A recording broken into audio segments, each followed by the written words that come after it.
അയ്യോ വണക്കം, ക്ഷമിക്കണം, ഇതിനകത്ത് രാഷ്ട്രീയമില്ല. ഇവൾക്കെതിരെ നമ്മളെല്ലാവരും ഒറ്റക്കെട്ടാണ് എന്നുള്ളതാണ്. അതിൽ ജാതിയില്ല, മതമില്ല, പുരുഷനെന്നില്ല, സ്ത്രീ എന്നില്ല.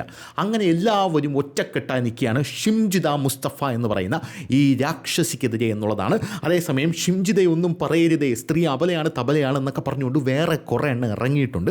എന്തായിരുന്നാലും അതിനെയൊക്കെ സോഷ്യൽ മീഡിയയ്ക്കകത്തിട്ട് വേറെ പല ആൾക്കാരും പൊളിച്ചെടുക്കുന്നുണ്ട്. പക്ഷെ നമ്മൾ സ്ത്രീകളെ തെറി പറയുന്നതിനോട് യാതൊരുവിധ യോജിപ്പും പ്രകടിപ്പിക്കാത്ത ആളാണ്. പ്രത്യേകിച്ച് ഞാൻ സ്ത്രീകളെ വിമർശിക്കാം, പക്ഷേ സ്ത്രീകളെ സൈബർ ലിഞ്ച് ചെയ്യാൻ പാടില്ല, തെറി പറയാൻ പാടില്ല.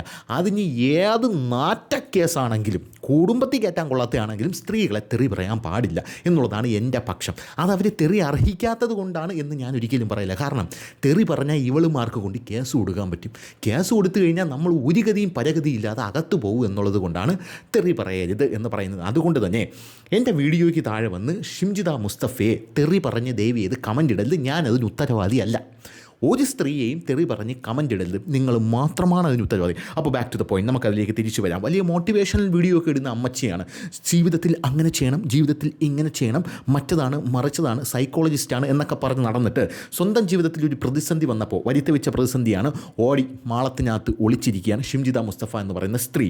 എന്തായാലും കേരള പോലീസിന് ഷിംജിത മുസ്തഫ എവിടെയായിരുന്നു എന്നറിയാമായിരുന്നു എന്നുള്ള റിപ്പോർട്ടുകളാണ് ഇപ്പോൾ പുറത്തു വരുന്നത്.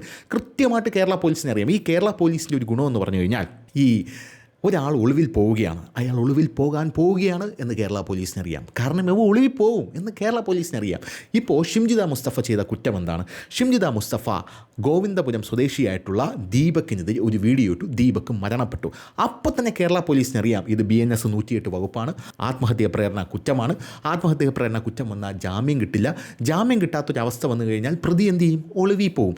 അപ്പോൾ തന്നെ പോലീസ് എന്ത് ചെയ്യണം? ആ പ്രതിയെ പോയി പിടിക്കണം. ഇത് കേരള പോലീസിന് കൃത്യമായിട്ട് അറിയാം. പക്ഷേ പോലീസ് നിരീക്ഷിക്കും. എവിടെയാണ് ഷിംജിത മുസ്തഫ ഉണ്ടായിരുന്നത് എന്നുള്ളതും കേരള പോലീസിന് കൃത്യമായിട്ടറിയാം. കേരള പോലീസ് നൈസായിട്ട് ഈ കേസ് ഒതുക്കി തീർക്കാനാണ് ശ്രമിച്ചത്. അതിന് എന്തുകൊണ്ടാണ് എന്ന് എനിക്കറിയില്ല. എന്താണ് അതിൻ്റെ പിന്നിലുള്ള ഛേദോവികാരം എന്നെനിക്കറിയില്ല. ഇനിയിപ്പോൾ ഇതൊന്നും വലിയൊരു കേസായിട്ട് ഉയർന്നു വരില്ല, ഒരു പുരുഷനാണല്ലോ മരിച്ചത് എന്നുള്ളൊരു ആറ്റിറ്റ്യൂഡാണോ കേരള പോലീസിനുള്ളത് എന്നെനിക്കറിയില്ല. പോരാത്തതിന് വെറും ഒരു സ്വാഭാവിക ആത്മഹത്യയാക്കി ഇത് മാറ്റാനാണ് കേരള പോലീസ് ശ്രമിച്ചത്. പക്ഷേ കേരളത്തിൻ്റെ സോഷ്യൽ മീഡിയ സ്ട്രോങ് ആണ്.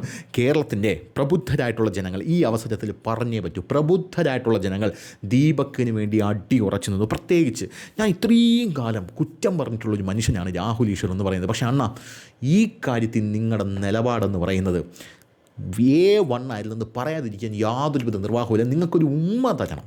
അത്ര ഗംഭീരമായിരുന്നു ഈ കാര്യത്തിൽ നിങ്ങളുടെ നിലപാട്. എന്ന് പറഞ്ഞാൽ അടുത്ത കാര്യത്തിൽ വിമർശിക്കാതിരിക്കും എന്നാണ് വിചാരിക്കരുത്. എന്തായാലും ഈ കാര്യത്തിൽ അണ്ണൻ്റെ നിലപാട് A1 ആയിരുന്നു. കഴിഞ്ഞ ദിവസം ഷിംജിത മുസ്തഫയെ വടകരയിലെ ബന്ധുവീട്ടിൽ നിന്ന് കേരള പോലീസ് പിടികൂടി.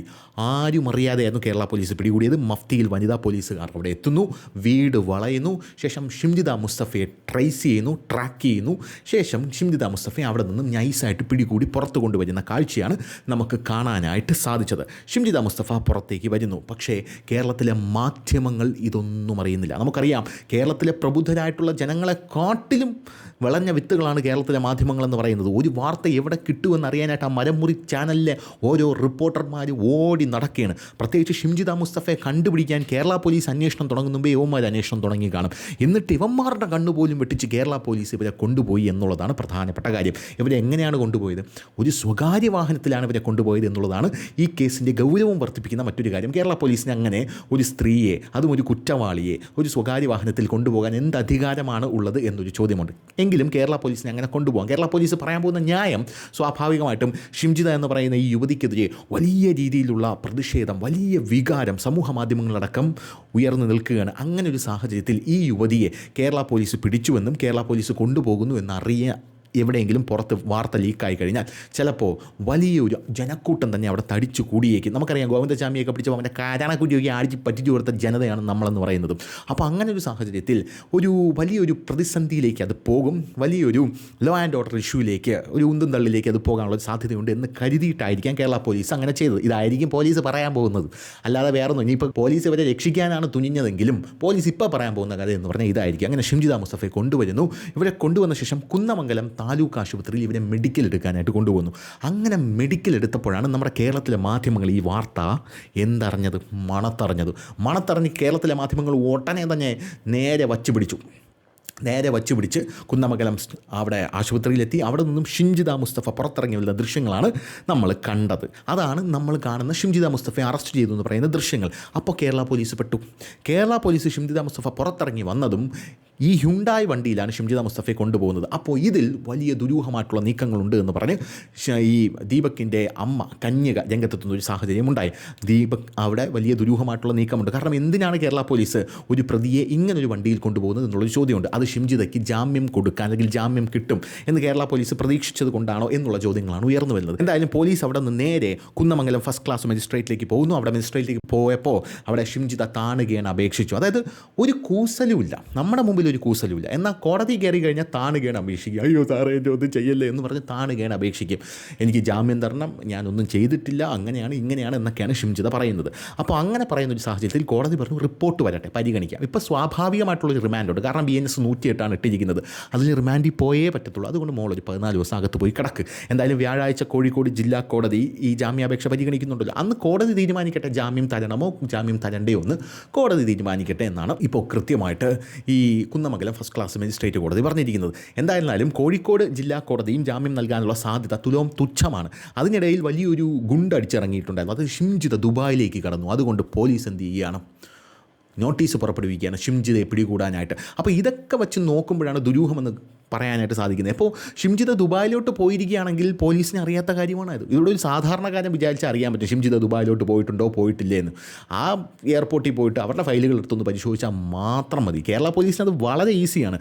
അപ്പോൾ അങ്ങനൊരു വിഷയം ഉണ്ടായിട്ടും കേരളത്തിൻ്റെ മാധ്യമങ്ങൾക്ക് മുമ്പിൽ കേരള പോലീസ് അത് നിഷേധിക്കാതെ നിന്നു എന്നുള്ളതാണ് മറ്റൊരു പ്രധാനപ്പെട്ട കാര്യമെന്ന് പറയുന്നത്. അപ്പോൾ അവിടെയും ഈ സംശയത്തിൻ്റെ ബലം കൂട്ടുന്നു എന്നുള്ളതാണ്. എന്തായിരുന്നാലും ഷിംജിത ഇത്രയൊക്കെ കാട്ടിക്കൂട്ടിയ ശേഷം ഷിംജിത ഇറങ്ങി വരുന്നു. ഷിംജിത ഇറങ്ങി വന്ന ശേഷം ഷിംജിതയെ വളഞ്ഞ് നാട്ടുകാർ രംഗത്തെത്തി. ഷിംജിതയെ എവിടെയൊക്കെ കൊണ്ടുപോയി അവിടെയൊക്കെ നാട്ടുകാരും ഉണ്ടായിരുന്നു. കുന്നമംഗലം താലൂക്ക് ആശുപത്രിയിലെ നാട്ടുകാരുണ്ടായിരുന്നു. അതിനുശേഷം ഷിംജിതയെ നേരെ ഇപ്പോൾ ഫസ്റ്റ് ക്ലാസ് മജിസ്ട്രേറ്റ് കൊണ്ടുവന്നു. അവിടെ BJP പ്രവർത്തകരുണ്ടായിരുന്നു. BJP പ്രവർത്തകർ ഷിംജിതയെ വളയുന്ന കാഴ്ചയാണ് നമുക്ക് കാണാനായിട്ട് സാധിച്ചത്. അതിനുശേഷം അവർ പറഞ്ഞത് ഈ പെണ്ണും പിള്ളയെ ഏതെങ്കിലും തരത്തിൽ പുറത്തിറക്കാനുള്ള ശ്രമം നടത്തുകയാണെങ്കിൽ വലിയ പ്രത്യാഘാതം ഉണ്ടാകുമെന്ന് BJP പ്രവർത്തകർ പറയുന്നുണ്ടായിരുന്നു. അപ്പോഴെങ്കിലും ഷിംജിത ഒരു ലീഗുകാരി ആയതുകൊണ്ട് ലീഗുകാരൊന്ന് സന്തോഷിച്ച് കാണും. അതായത് ഇനി ഇത് വെച്ച് പിടിക്കുക, BJP എതിർത്തല്ലോ, മുസ്ലിം ആയതുകൊണ്ടാണോടാ എതിർക്കുന്നത് എന്ന് പറഞ്ഞുകൊണ്ട് പിടിക്കാമല്ലോ. പക്ഷേ ലീഗുകാർ വന്നില്ല. കാരണം അത് ഏക്കൂലെന്നവർക്ക് കൃത്യമായിട്ട് അറിയാം. കാരണം മഞ്ചേരി ജയിലിൽ റിമാൻഡിനായിട്ട് ഷിംജിതയെ കൊണ്ടുവന്നപ്പോൾ അവിടെ ഉണ്ടായിരുന്നത് യൂത്ത് കോൺഗ്രസ്സുകാരാണ്. അവിടെയും ഷിംജിതയെ യൂത്ത് കോൺഗ്രസ്സുകാർ വളഞ്ഞു. ഒരുപാട് പാടുപെട്ടിട്ടാണ് കേരള പോലീസ് ഷിംജിതയെ ജയിലിനകത്തോട്ട് കയറ്റിയത്. പക്ഷേ അപ്പോഴും ഷിംജിതയ്ക്ക് ഒരു കൂസലുമില്ലായിരുന്നു എന്നുള്ളതാണ് പ്രധാനപ്പെട്ട കാര്യം. ഈ കൂസലില്ലാതെ ഇരിക്കുന്ന ഒരു രണ്ടാമത്തെ സ്ത്രീയാണ് ഞാനത്. 2 3 ഒന്ന് കൂടത്തായി ജോളി, 2 കഷായം ഗ്രീഷ്മ. ജയിലിലോട്ട് പോകുമ്പോഴും ജയിലിൽ നിന്ന് പുറത്തിറങ്ങി വരുമ്പോഴും അവക്കൊരു കൂസലുമില്ല. അതായത് ജയിലിലോട്ട് പോകുമ്പോൾ ചിരിച്ചു കളിച്ചാണ് പറഞ്ഞത്. തെളിവെടുപ്പിന് വരുമ്പോൾ ചിരിച്ചു കളിച്ച് വരുന്നു. തെളിവെടുപ്പിന് അന്ന് അവിടെ വന്ന റിപ്പോർട്ടർ ഉണ്ടായിരുന്നു, എൻ്റെ സുഹൃത്താണ് ഷ്യാം, നിങ്ങൾക്ക് പലർക്കും അറിയായിരിക്കും. അപ്പോൾ ഷ്യാമിനെ കണ്ടുകൊണ്ട് ഇവൾ പറയുകയാണ് നിന്നെ ഞാൻ തീർത്ത് കളയോടാന്ന് ഇതൊക്കെ എടുത്തു കഴിഞ്ഞാൽ. അത് പോലീസിൻ്റെ കൂടെ എന്നാണ് പറയുന്നത് കഷായം ഗ്രീഷ്മ. അതിനുശേഷം ജയിലിനകത്ത് കിടന്നുകൊണ്ട് അവിടെ വേറെ സെറ്റപ്പ് ഉണ്ടാക്കാൻ നോക്കുന്നു എന്നുള്ള റിപ്പോർട്ടുകൾ വേറെ പുറത്ത് വന്നു. അപ്പോൾ അങ്ങനെയൊക്കെ ഒരുപാട് റിപ്പോർട്ടുകൾ പുറത്ത് വന്നിട്ടുണ്ടായിരുന്നു ഈ കഷായം ഗ്രീഷ്മയെക്കുറിച്ച്. അവർക്കൊരു പശ്ചാത്താപവും ഇല്ല എന്നുള്ളതാണ്.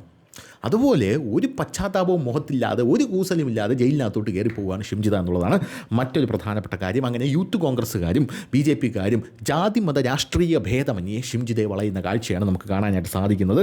എന്തായാലും സ്റ്റേഷൻ പ്രൊസീജിയർ ഒന്നും ചെയ്തില്ല എന്നുള്ളതാണ് ഇതിൽ സംശയം വർദ്ധിപ്പിക്കുന്ന മറ്റൊരു പ്രധാനപ്പെട്ട കാര്യം. ഒരു സ്റ്റേഷൻ പ്രൊസീജിയർ ഉണ്ട്. ഒരു പ്രതിയെ പിടിച്ചു കഴിഞ്ഞാൽ സ്റ്റേഷനിലേക്ക് കൊണ്ടുവരണം, അറസ്റ്റ് രേഖപ്പെടുത്തണം. അങ്ങനെ ഒരു പ്രൊസീജിയറും ചെയ്തില്ല. കോഴിക്കോട് ഈ കുന്നമംഗലം ഫസ്റ്റ് ക്ലാസ് മജിസ്ട്രേറ്റ് കോടതി കൊണ്ട് ഹാജരാക്കി ആ കോടതി റിമാൻഡിലാക്കിയപ്പോഴാണ് ഇവളെ പോലീസ് വാഹനത്തിൽ പോലും പോലീസ് കയറ്റുന്നത് എന്നുള്ളതാണ് ഈ സാഹചര്യത്തിൻ്റെ ദുരൂഹത വർദ്ധിപ്പിക്കുന്നത് എന്ന് മറ്റൊരു കാര്യമാണ്. എന്തായിരുന്നാലും ഷിംജിത ഇപ്പോൾ റിമാൻഡിലായിരിക്കുന്നു. എന്തായാലും ആ ഒരു പോരാട്ടം വിജയം കണ്ടിരിക്കുന്നു. 14 ദിവസമെങ്കിൽ 14 ദിവസം ഇവളെ ജയിലിൽ കിടത്താൻ കഴിഞ്ഞല്ലോ എന്നുള്ളതാണ് കേരളക്കരയിലുള്ള ജനങ്ങളെല്ലാം തന്നെ ചിന്തിക്കുന്നത്. ഞാൻ ആദ്യം പറഞ്ഞ പോലെ ഇത് രാഷ്ട്രീയവും ജാതിയും മതവും ഒന്നുമില്ല. കമ്മ്യൂണൽ കാർഡ് അവിടെ നടക്കുന്നുണ്ട്. പക്ഷെ നമ്മളിതിനെ നേരിടും, യാതൊരുവിധ പ്രശ്നവുമില്ല. ഇനി ഇതുപോലെ ഒരു ദുരന്ത സംഭവം ഉണ്ടാകാൻ പാടില്ല എന്നുള്ളതാണ് ഇതിൻ്റെ പിന്നിലെ മോട്ടീവ് എന്ന് പറയുന്നത്. പല ആൾക്കാരും രംഗത്തെത്തുന്നുണ്ട്. അതായത് ഷിംജിതയുടെ ഭാഗത്താണ് ശരി എന്ന് പറഞ്ഞുകൊണ്ട് പല ആൾക്കാരും രംഗത്തെത്തുന്നുണ്ട്. നമ്മളിവിടെ പറയുന്നത് ഷിംജിതയുടെ മാത്രം വിഷയമാണ്, മറ്റുള്ള സ്ത്രീകളുടെ വിഷയമല്ല. ഈ ഷിംജിത കാരണം ഇവൾ സമൂഹത്തിന് വെച്ച വലിയൊരു തുരങ്കം എന്താണെന്നറിയാമോ? അതായത് ഇനി ഒരു സ്ത്രീകളും പ്രതികരിക്കില്ല. ബസ്സിൽ ഇങ്ങനെ ഒരു സംഭവം ഉണ്ടായിക്കഴിഞ്ഞാൽ ബസ്സിൽ 100% ഇതുപോലുള്ള 100 സംഭവങ്ങൾ ഉണ്ടാകുന്നുണ്ട്. ഇനി പ്രതികരിക്കണം എന്ന് ആ 100-ൽ ഒരു സ്ത്രീക്ക് തോന്നിയാൽ പോലും അവർ പോലും മൊബൈൽ ഫോൺ പുറത്തെടുക്കില്ല, പ്രതികരിക്കില്ല എന്നുള്ളതാണ്. കാരണം ഇങ്ങനെ പ്രതികരിച്ചു കഴിഞ്ഞാൽ സമൂഹം എന്ത് വിചാരിക്കും എന്നുള്ളൊരു തോന്നൽ ആ സ്ത്രീക്കുണ്ടാവുക, സഹിച്ച ആ സ്ത്രീ നിൽക്കും. അതിൻ്റെ കാരണം ഈ ഷിംജിതയാണ് എന്നുള്ളതാണ് നമ്മൾ മനസ്സിലാക്കേണ്ട ഒരു കാര്യം എന്ന് പറയുന്നത്. സമൂഹത്തിനെ എങ്ങനെയൊക്കെ തുരങ്കം വയ്ക്കാം എന്നുള്ളതാണ് ഇവരുടെ പ്രധാനപ്പെട്ട കാര്യം. ഈ ഷിംജിതയെ സപ്പോർട്ട് ചെയ്തുകൊണ്ടാണ് ഇവിടെയുള്ള സ്യൂഡോ ഫെമിനിസ്റ്റുകൾ നിൽക്കുന്നത് എന്നുള്ളത് മറ്റൊരു കാര്യം എന്ന് പറയുന്നത്. ഇതിൽ പ്രധാനപ്പെട്ട ഒരു കാര്യം, ഈ ഷിംജിത എന്ന് പറയുന്ന ഒരു സ്ത്രീ പറയുന്നത് എനിക്ക് സെക്ഷൽ അസോൾട്ട് അയാളുടെ ഭാഗത്തുനിന്നും ഉണ്ടായി, അതായത് അയാളുടെ ഭാഗത്തുനിന്ന് ലൈംഗിക ചുവയോടുള്ള പല കാര്യങ്ങളും ഉണ്ടായെന്ന് പറയുന്നു. എന്നാൽ ദീപക്കിൻ്റെ ഭാഗം കേൾക്കാൻ ദീപക്ക് ഇന്ന് ജീവനോടെ ഇല്ല. തൻ്റെ ജീവിതം കൊണ്ടാണ് ദീപക്ക് തൻ്റെ നിരപരാധിത്വം തെളിയിക്കാൻ തുനിഞ്ഞത് എന്നുള്ളതാണ് അയാൾക്കുള്ള ഏറ്റവും വലിയ സർട്ടിഫിക്കറ്റ് എന്ന് പറയുന്നത്. അയാൾ നിരപരാധിയാണെന്നുള്ളത്. കാരണം ഒരു സെക്ഷൽ പെർവർട്ടാണെങ്കിൽ ഇതൊക്കെ വെറും ചീള് കേസെന്ന് പറഞ്ഞ സവാദിനെ പോലെ അടുത്ത ബസ്സിൽ കയറി സിബ് തുറന്ന് കാണിച്ചു കഴിഞ്ഞാൽ. പക്ഷേ അതല്ല ദീപക്ക് ചെയ്തത്. ദീപക്കിനെ കുറിച്ച് ആർക്കും മോശം അഭിപ്രായമില്ല. ദീപക്കിൻ്റെ സുഹൃത്തുക്കൾക്കില്ല, ജോലി ചെയ്ത സ്ഥലത്തില്ല, അവിടെയുള്ള സ്ത്രീകൾക്കില്ല. ദീപക്കിൻ്റെ അമ്മ പൊട്ടിക്കരയുന്നത് കണ്ടു കഴിഞ്ഞാൽ നമ്മുടെ നെഞ്ച് പടഞ്ഞു പോകും. എന്തിനാ മോനെ നീ ഇങ്ങനെ ചെയ്തത്, എനിക്ക് നീ മാത്രമല്ലേ ഉള്ളൂ എന്നാണ് ദീപക്കിൻ്റെ അമ്മ പറഞ്ഞുകൊണ്ടിരുന്നത്. അത് കാണുമ്പോൾ നമുക്ക് പോലും വിഷമമാവും എന്നുള്ളതാണ് പ്രധാനപ്പെട്ട കാര്യം എന്ന് പറയുന്നത്. അപ്പോൾ അങ്ങനെയൊരു യുവാവ് അയാളുടെ ജീവിതം കൊണ്ടാണ് അയാളുടെ നിരപരാധിത്വം തെളിയിക്കുന്നത്. അത് പലപ്പോഴും അങ്ങനെയാണ്. അതായത് സ്ത്രീകളുടെ പക്ഷം പറയുന്ന ആൾക്കാർക്ക് സ്ത്രീകളുടെ പക്ഷം മാത്രം അറിഞ്ഞാൽ മതി, എന്നാൽ പുരുഷൻ്റെ പക്ഷം അറിയേണ്ട ആവശ്യമില്ല എന്നുള്ളത് നമ്മൾ മനസ്സിലാക്കണം.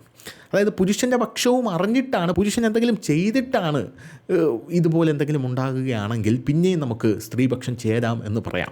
അതായത് ഉദാഹരണം പറയുകയാണെങ്കിൽ, ഇപ്പോൾ ഞാൻ ഒരു സ്ത്രീയെ നോക്കുകയാണ്. ആ സ്ത്രീ നോക്കുമ്പോൾ ഞാൻ അവരെ തന്നെ നോക്കിക്കൊണ്ടിരിക്കുകയാണ്. അവർക്ക് ഇത് കുറച്ച് നേരം കഴിയുമ്പോൾ ഇറിറ്റേറ്റഡായി. ഞാൻ അവരുടെ അടുത്തോട്ട് പോയില്ല, അവരുടെ തൊടുകയോ പിടിക്കുകയോ ചെയ്തില്ല, അവരെ ഒന്നും സംസാരിച്ചില്ല, അവരെ അശ്ലീലം പറഞ്ഞില്ല, അങ്ങനെ ഒന്നും ചെയ്തില്ല. ഞാൻ അവരെ തന്നെ നോക്കിക്കൊണ്ടിരിക്കുകയാണ്. ഇവരെന്ത് ചെയ്തു? ഇവർ തൊട്ടടുത്ത് വരുന്ന ഒരു പോലീസ് വണ്ടിയിൽ കൈ കാണിച്ചിട്ട് പറഞ്ഞു എന്നെ ഇയാളെ സ്റ്റോക്ക് ചെയ്തു, ഇയാളെ പിടിച്ചകത്തിടണം. പോലീസ് ഉടനെ തന്നെ എന്നെ പിടിക്കും, വകുപ്പുണ്ട്. പക്ഷേ എൻ്റെ മനസ്സിലെന്താണ്, ഞാൻ ആ യുവതിയുടെ പിറകിലുള്ള മാവിലെ മാമ്പഴം, തൂങ്ങിക്കിടക്കുന്ന മാമ്പഴമായിരിക്കും ചിലപ്പോൾ കണ്ടുകൊണ്ടിരുന്നത് അല്ലെങ്കിൽ ശ്രദ്ധിച്ചുകൊണ്ടിരുന്നത്.